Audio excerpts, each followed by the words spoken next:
Hey everyone, and welcome to the Building Geniuses podcast, where we talk to geniuses throughout the commercial real estate and building automation industries, asking them how they've gotten where they are, who's walked alongside them, and how they're helping others along the way. This is episode 2 of season 1, and I'm your host, Tim Vogel. In today's episode, we're speaking with Pete Tewes of KMC Controls, one of my partners in crime. Hey Pete, welcome to the Building Geniuses podcast. Hey, Tim. Thanks for having me. I'm so glad you're here, Pete. I'm very excited for this conversation. I think we're going to have lots of fun. Our conversations are always good. They are always good. But one of the reasons I wanted to ask you onto the podcast was because we work so closely together, and so I probably just get more visibility into this. But I always love the way that you approach customers and how you try to lead them down the road to find the solution. You certainly help, but you also put them in the driver's seat regularly because you want them to learn and you want them to be better. And so, again, just thank you for being a part of it. As you know, this podcast is all about, helping all people in our industry, whether in the KMC boat or in another boat, a competitor, whoever it would be, to get familiar with who we call the building geniuses. Those people that are really making a difference in the industry. And one of the things that I really like about your story is how you got started. So you can talk a little bit about what you do now, just in general, and then I would love for you to start at the beginning. Well, currently, I'm the senior IoT integration engineer of the Commander team, led by yours truly, Tim. Where I like to give my 5-minute elevator pitch of I make widgets talk across the internet. Whether it's air handlers, whether it's boilers, chillers, people have needs to look at their equipment remotely, and had the opportunity to come do this and thought it'd be a fun adventure. I've been involved with KMC for over 20 years. Previously, before working for KMC, I worked for an installing contractor who installed KMC. So when I was working for them, I was able to come back to the factory and make some pretty key friendships, and that's pretty much led throughout my career. But getting started, I mean, it was completely by accident. My dad, when I was a kid, would take me to work with him because he didn't want to leave me home alone because he was afraid that I was going to set the house on fire or blow it up, one of the two. And so from an early age, I was exposed to everything from, air handlers, boilers, chillers, mechanical systems, electrical systems. I mean, everything from, the basement to the rooftop of a commercial building. I got experience to be in. Then I went off to trade school to be a Microsoft certified systems engineer. And when the dot-com bubble busted, the gentleman back in the day when I was a kid was my dad's boss, a guy by the name of Sam Martindale. Love him to death. He gave me the name Repeat because my dad's name was Pete and I was Repeat. So, I would run around, 10, 11, 12 years old being called Repeat. And fast forward about 10 years and the dot-com bubble busted. I was back living with my folks and going back to school, thought I was going to be a music producer. And Sam Martindale calls me up one day, and because now he's working for another company, and my dad is now working for him again. And he says, your dad says that you're just a horrible burden on him and your mom, and you need to get a job, and you need to stop going to school. And he says, come and jump in a construction truck with us. Help us, get some projects done.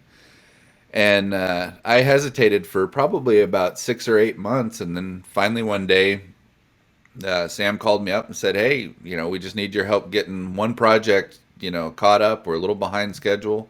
So come help us. So I spent 2 weeks doing that, and I never looked back. I spent 10 years in the construction and service industry for an SI dealing directly with KMC Controls. And then the owner of that was passed away. And so then I ended up going to work for a regional primate research facility, or as I affectionately call it, the monkey farm, where I had the opportunity to have 4,800 of the best non-human primate coworkers around, and I was controls administrator for everything from the library space to the BSL2 labs to the ABSL3 labs. Was responsible for all of the critical infrastructure, dealt with all of the stationary engineers. Shout out to Gene Scratcher, because that guy, I tell you what, can do major awesome things when you're in a pinch and lights are off and you need help.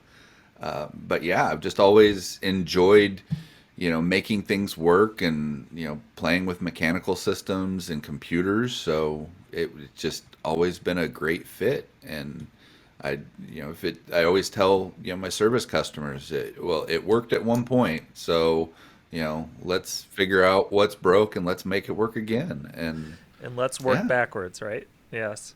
yeah, because at the end of the day, I can give you all of the information that I know, and there's so much to do in this world that, man, I wish you could have 10 more of us. One of the things that we talk about all the time is there's so many different systems, there's so many different manufacturers, there's so many different ways to get data. It's almost impossible. Well, it is impossible to know it all.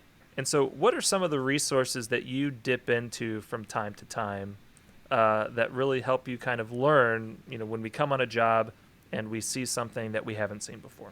Well, in my starting off, it was really just, if I knew somebody who worked on a system before, I would call them. I learned very early on that inputs are inputs and outputs are outputs. It's just whoever's name is on the controller, it's a different, configuration software. I never really had a hesitation to just jump right in and push buttons, which I think a lot of people sometimes, they have the fear of the unknown. Whereas I'm kind of a jump in both feet. If I break it, well, we'll figure out how to fix it and we'll do it together. But some of the resources that I use now, Phil Zito is a huge resource. I find myself getting mesmerized on his, LinkedIn posts and his, podcast stuff all the time. I learn tons of stuff from him.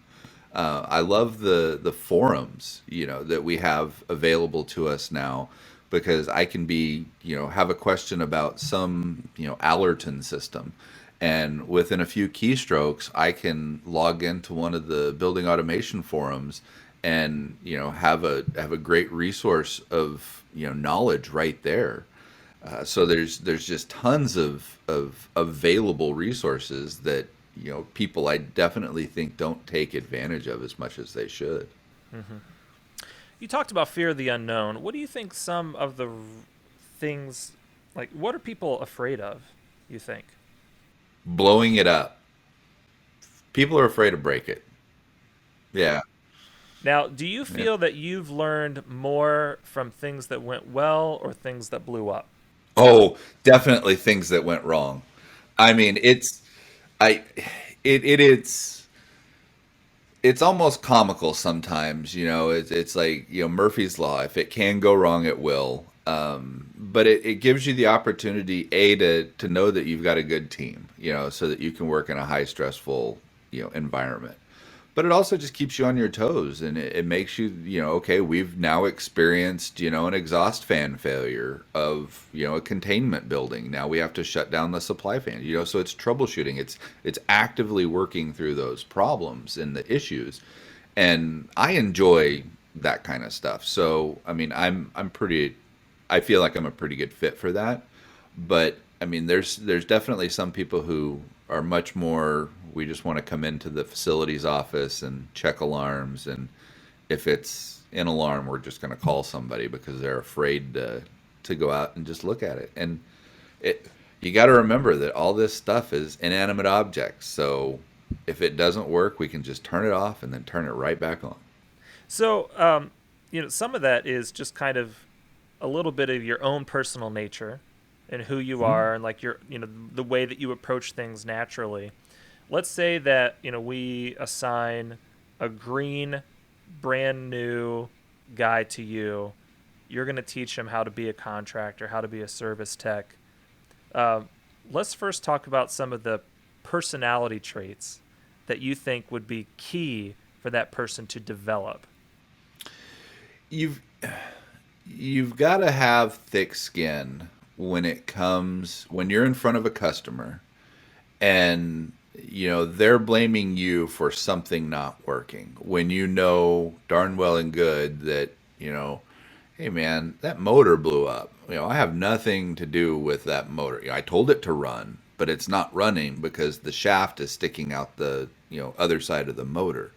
So you've got to be able to recognize when people are focusing their anger, their misguided anger, I guess, and you've just got to be able to actively engage them and not necessarily be a therapist and calm them down, but you've got to explain to them in over detail what's going on and why they're experiencing the issues they are and how you're going to help get them back to where they need to be.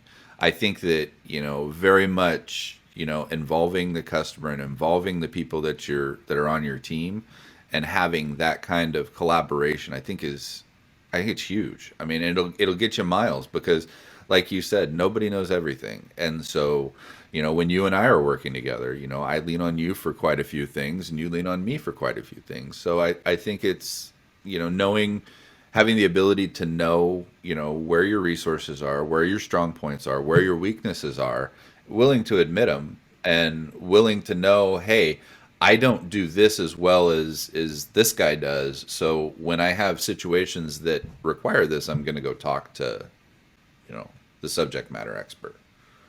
And I'm not afraid to phone a friend. And I tell people all the time that I'm phoning a friend. Yeah. Well, and I think that's one of those key things, right? Humility, vulnerability. Hmm. No one is infallible or perfect, and we're all Right. kind of in this together. I also like that idea that you had when you're working with a customer, because a lot of these service techs that are out in the field, you're kind of an engineer at heart, but you're a front-facing engineer. It's not like you're sitting behind a desk all day. You have to be able to communicate and work with customers. But I liked how you said you kind of have to tell that story of like, here's what's happening, here's what happened, and here's what's going to happen to get it on the right track. And just being able to communicate that in a humble and vulnerable way, I think really, I completely agree with you that that's a key to success. So that's kind of a personality trait that someone should develop. What about well, let's kind of contextualize it here. The industry is changing very quickly. The Hmm. landscape is changing in terms of the technologies that are being deployed. What do you think are some of those professional skills that that contractors, system integrators should be investing and developing in? Well, you're as in tune to the kind of the IT OT merging, that's happening.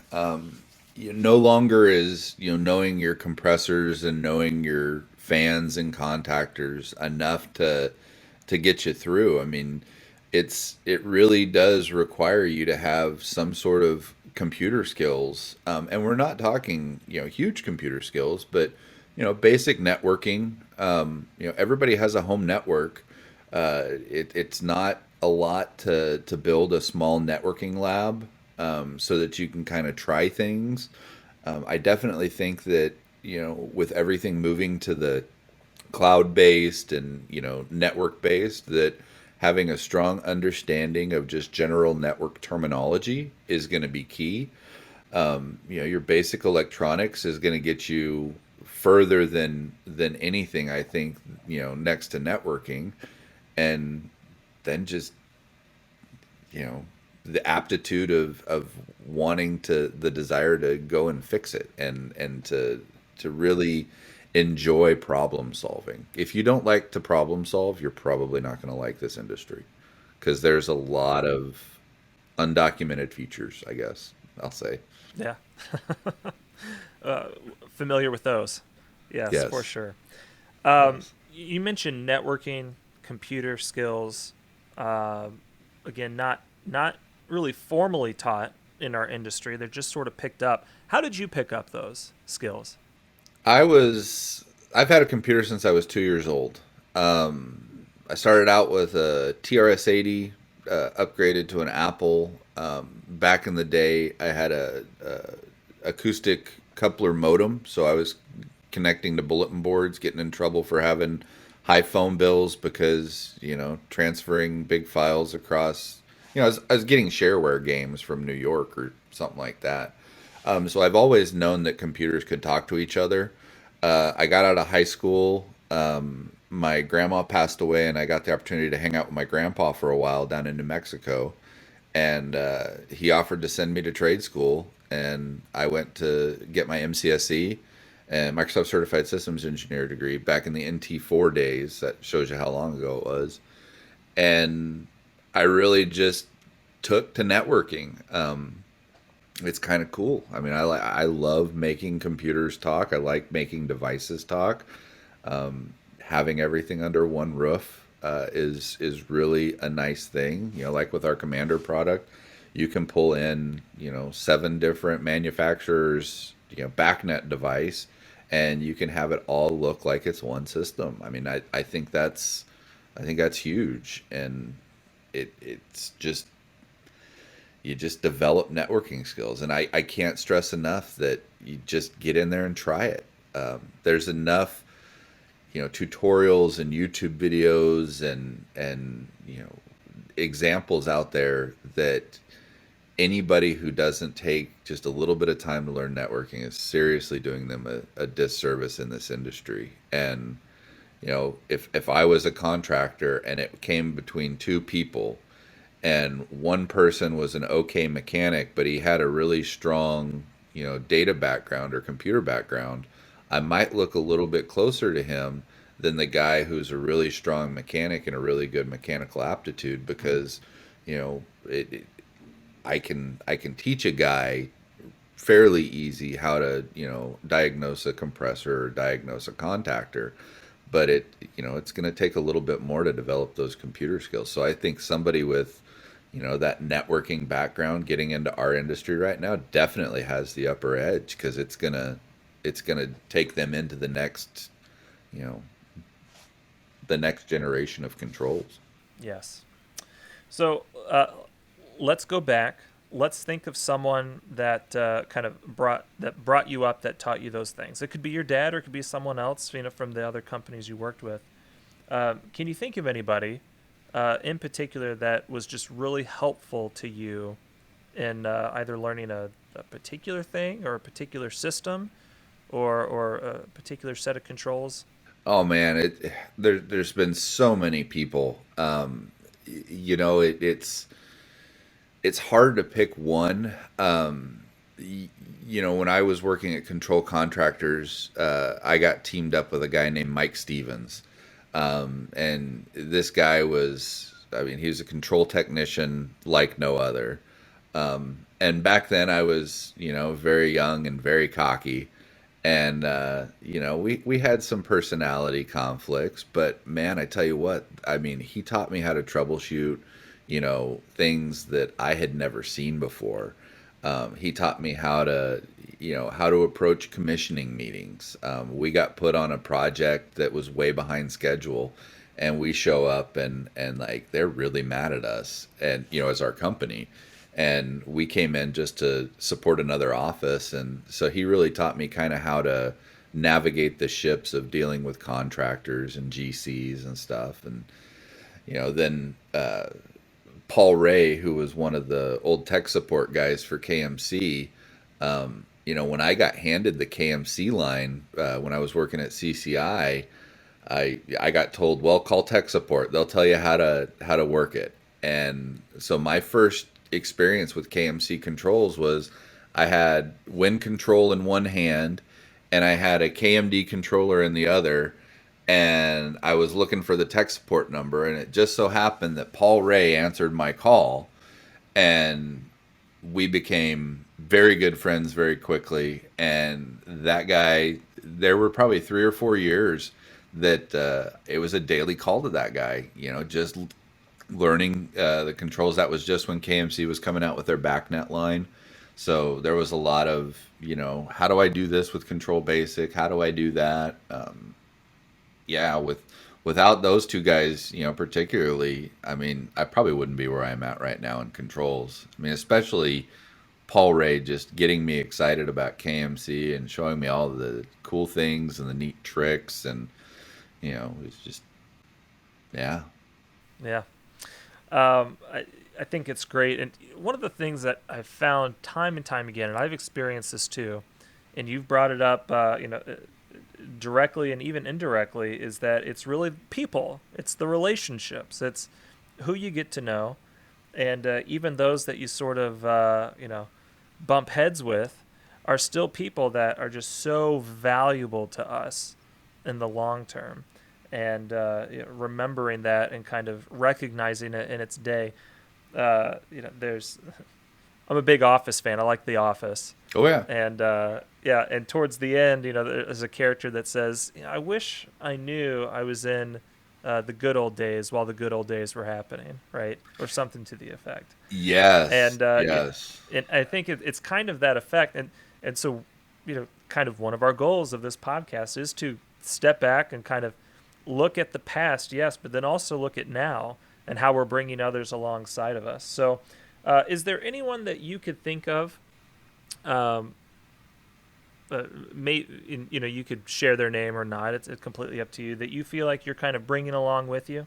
I think there's quite a few people in the industry that I enjoy helping out. One in particular is your friend and mine from the Houston area is John Michael. Very much the same story as me. His dad, was in the industry and he kind of grew up in it. Now he's, kind of having to jump over that IT OT hurdle. And so some of the networking stuff is kind of a struggle for him. But I mean, the guy picks it up quick. And, I enjoy working with guys like that because they bring me a new challenge. It's not the same thing every day. And he has a great attitude about, hey, it's broke.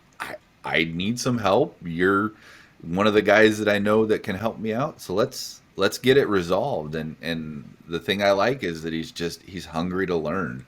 He doesn't just want you to fix it for him. He wants to learn so that he can be successful. And I tell you, I'll go to the end of the earth to support somebody like that. Or at least to the Gulf Coast. Yeah. Yeah, when it's hot and humid, feels like the end of the earth. Yeah. But I completely agree. Hungry, humble, smart, and a people person. Those are I think the people that are going to be the rising stars. When you approach a problem with a customer in general, and you go to help them, kind of walk us through a little bit.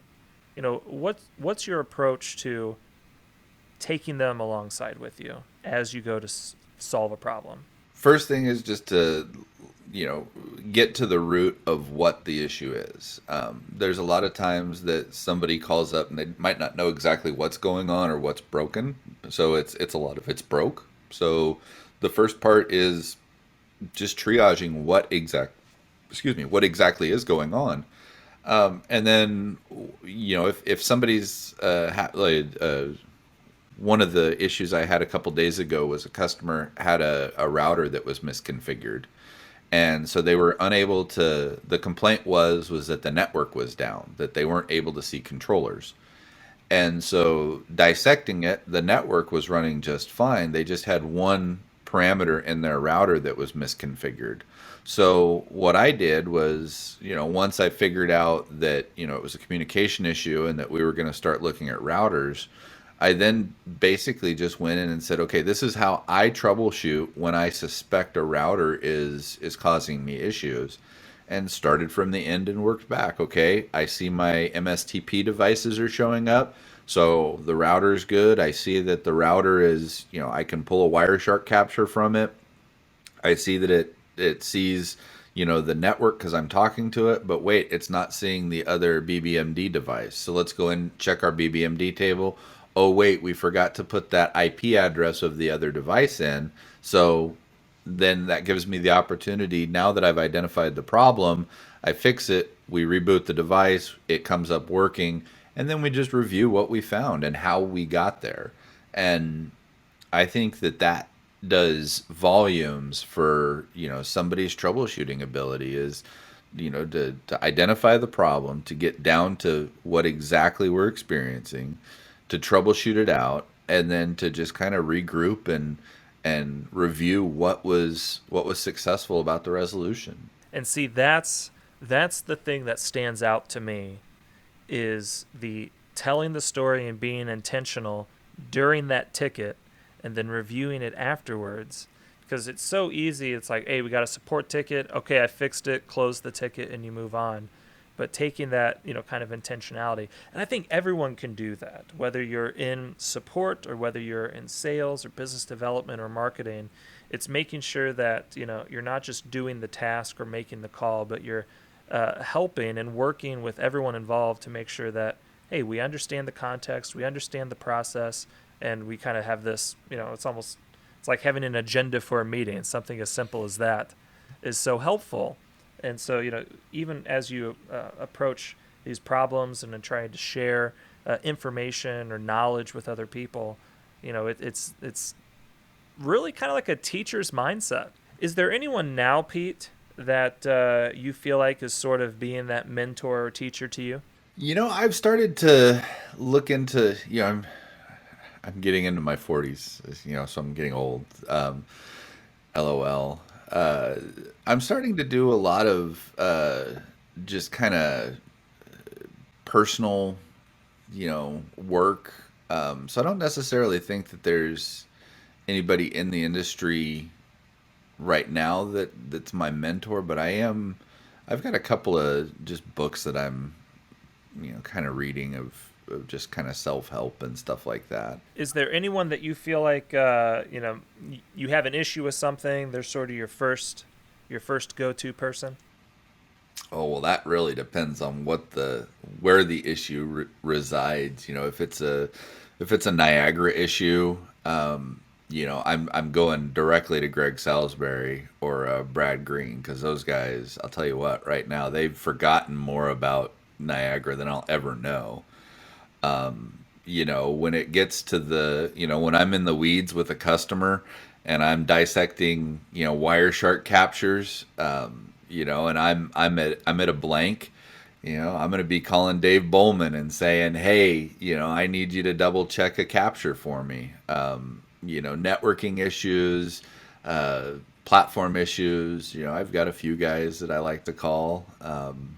You know, there's some guys that I just call to give the excuse that I want to tell them a dad joke just to keep those relationships going, and just to make sure that they'll always answer the phone, so they don't know whether it's going to be a support request or whether it's going to be a dad joke. I like to keep it that way. So That's right. Keep everyone on their feet. exactly, That's true, man. exactly. Yeah. And you got some good dad jokes. If you got one to share, please feel free. Oh, I didn't pull one up for today's meeting, but I will tell you that Reddit/dad jokes is quality material. So, earlier you had mentioned that some of the things that you've learned most from are the things that went horribly wrong. Do you have any? Do you have any good stories of something that went horribly wrong and what you learned from it? You know, we were I had just gotten into the industry, so I was working for control contractors, and I was just doing startup on Barber Coleman microzones, and Network 8000 equipment, and I got sent down to a hospital in Southern Oregon who was doing all their own install. And mind you, I'm about 21 or 22 right now, brand new into the industry. And I get down there and I start checking out the VAV boxes and I check out the air handler and all this stuff. And I notice that their VFD drive is in hand and that they don't have the high static cutout installed. And he's going through, the customer's going through and putting the CFM set point of all of these VAV boxes on this trunk down to like 25% or 25 CFM. And all of the documentation that I had ever read had said that the boxes really don't read true until they get to about 75 CFM, 100 CFM. So at 25 CFM, those dampers are pretty much closed. And so I told him as I was walking out, I said, I don't think that those VAV boxes are actually opening up. And if you don't have that high pressure cutout, you could do some damage to your air handler. And the guy looked at me like I was an idiot. I mean, he knew more than I did. He was older than I was. I was just a punk kid. And he said, "Thanks, now go away." And so I said, "Okay, well, and I packed up my stuff and I headed back home when my checkout job was done. And I got probably about 45 miles away from that job site, and I get a call from my boss, from Sam, and he says, "Hey," he says, "did you work on the VFDs on that job site at all?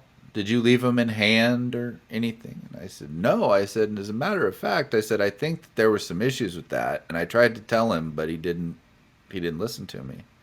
I said, "Why? What's going on?" And Sam says, "Well, keep driving." He says, apparently he ramped up the air handler. All those VAV boxes were closed. And when that air handler ramped up, it had nowhere for that air to go. And it separated the ductwork from the air handler. And I learned right there that you definitely want to make sure that your VAV boxes are open if you ramp up your VFD. Wow. That's and you're this young guy and you're new and you see this issue and you just don't feel comfortable like pushing it any harder than you did Yep. because well, you're leaving room for the possibility that you are wrong. And then fast forward 20 years, I'm working for the Primate Center, and we had a mechanical failure, and there was some administration that didn't feel that the failure needed to be resolved, and so pretty much jumped up on a table, stomping my feet, saying, "No, this is this will get fixed." So it very much, once you feel like you have the ability and the that place to push back, it's definitely a change. Yeah. Do you think that there was a moment where you sort of gained the confidence to go and do something like that? I really think that I think that the confidence slowly built. Working for the contractor was a really neat opportunity. I got to see different job sites every single day. I got to see different opportunities. Then once I went to work for the end user, at first I was kind of intimidated because I was going to be going to the same place over and over again. But what I didn't realize was I got the opportunity to learn all of the equipment very intimately. So I could walk by an air handler and tell you, "Hey, that belt's about ready to go because of the tone change of that air handler," or "Hey, that exhaust fan damper isn't actually opening because of the sound of the pressure of the air." So, I mean, once I, kind of started walking the walk as the customer and actually, having a huge, facilities department to support me, they were amazing. I can't tell you what it's like to have your own stationary engineer just at your disposal. So, controls are broke, mechanics are broke, guys get in, fix it. And it's just, yeah, there's something to be said about it. It builds over time. I think Yeah. that's very common. And as you learn those new skill sets, as you learn those new systems, as you learn those new kind of devices and nuances, and that does take time. Yeah. I mean that takes pure time and patience. Seeing the different issues, I think is big, and just being able to recognize that, hey, I have the ability to, when these random things happen, I can troubleshoot it. This is not the end of the world. Let me give it a shot. Let's get her going. think it's huge. Here's kind of an off-the-wall question for you. You and I, we enjoy coffee. You're a cold brew guy. Very much so. If you could have coffee with anyone in the industry and pick their brain or have a conversation or whatever it is, who would it be? You know, I've met a couple of the guys that I'd want to have coffee with, and I actually have had coffee with some of them. The one that I've kind of indirectly met that I wouldn't mind sitting down and just having a good sesh with, believe it or not, would be Phil Zito. I think he's doing an amazing thing for the industry. I think his training academy is off the hook. I've talked to a couple of people who have been through the program and coming out fresh. I mean, he's doing it right. So I think just kind of having a conversation with him about where the industry is and what he's excited for over the next 10, 15 years, I think would be pretty neat. Well, he's gonna have to innovate and change as the industry continues to innovate and change. Yep. But he seems pretty poised to do that. So no, I think that's a good call there, Pete. So last question here. You mentioned that you're in your 40s. You're naturally curious. What does the rest of Pete Tewes' career look like in terms of what you want to learn and what you want to do? I just want to continue helping people integrate and automating things. My wife and I recently moved onto a farm, so we've got all kinds of fun things that we're automating: chicken coop doors, animal watering systems. I like seeing the tasks and the things that people want to monitor, and it's like, yeah, let's automate it. Let's get excited about things in our world. And technology can absolutely make our lives easier. It can make it difficult as well. I will not disagree with that. But just helping people accomplish their automation and connectivity goals, and just getting people excited about what we do, because there's a lot of people that have very sour feelings about the controls guy. And I think that a lot of that sourness is misguided, and the controls guy can be your best friend. Well, Pete, again, it's exactly why I wanted you to be on, because you have a spirit that wants to help. You have an attitude that is just kind of relentlessly positive, even through some of the most difficult things. You are that curiosity that you have is infectious. It's very encouraging to me and other people on our team, and then our customers and the industry at large. So I just want to thank you for taking the time to do this. Yeah, no worries, and thank you for who you are and all the things you do.